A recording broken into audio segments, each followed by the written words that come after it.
মুর্শিদাবাদ জেলার কবিতা একাডেমির সাহিত্য সম্মেলন, গুণীজন সম্মাননা এবং গ্রন্থ প্রকাশ।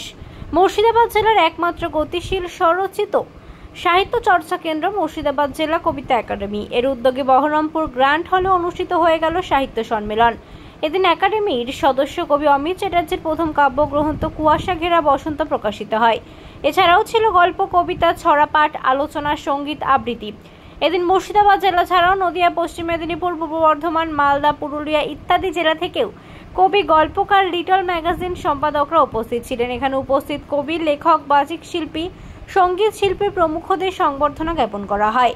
মুর্শিদাবাদ জেলা কবিতা একাডেমির সম্পাদক কুশল কুমার বাগচি জানান, এদিন মোট 85 জন কবি, লেখক, গল্পকার, বাচিক শিল্পী, সঙ্গীত শিল্পী, লিটল ম্যাগাজিন সম্পাদক উপস্থিত ছিলেন। তাদের মধ্যে 60 জনকে স্মারক দিয়ে সম্মানিত করা হয়। এছাড়াও বিভিন্ন কারণে উপস্থিত হতে না পারা বাকি 25 জন কবি, লেখকদের হাতে পরে স্মারক সম্মান তুলে দেওয়া হবে।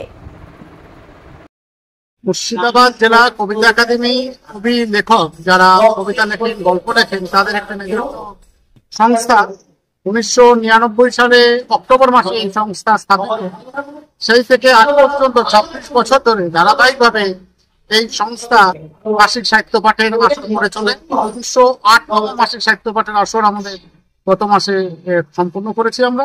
আজকে সে মুর্শিদাবাদ জেলা কবিতা একাডেমির উদ্যোগে আমাদের এই একাডেমির সদস্য কবি অমিত চ্যাটার্জি কাব্যগ্রন্থ প্রকাশ অনুষ্ঠান ছিল।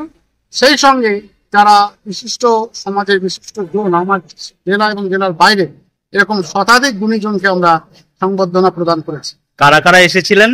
আজকে যারা মূলত কবিতা লেখে, গল্প লেখে, গান করেন বা আরো সমাজের যে বিভিন্ন শাখা রয়েছে, শাখা তারা যুক্ত, সাহিত্য সংস্কৃতিমূলক শাখা, সেই সমস্ত যারা যুক্ত তারা এসেছিলেন। তারা শুধু আমার জেলাটা নয়, জেলার বাইরে বাঁকুড়া, বর্ধমান, মেদিনীপুর, পুরুলিয়া, নদিয়া থেকেও কবি, লেখক, গল্প এসেছিলেন। তাদের শতাধিক জনকে আমরা আজকে সংবর্ধনা প্রদান করেছি।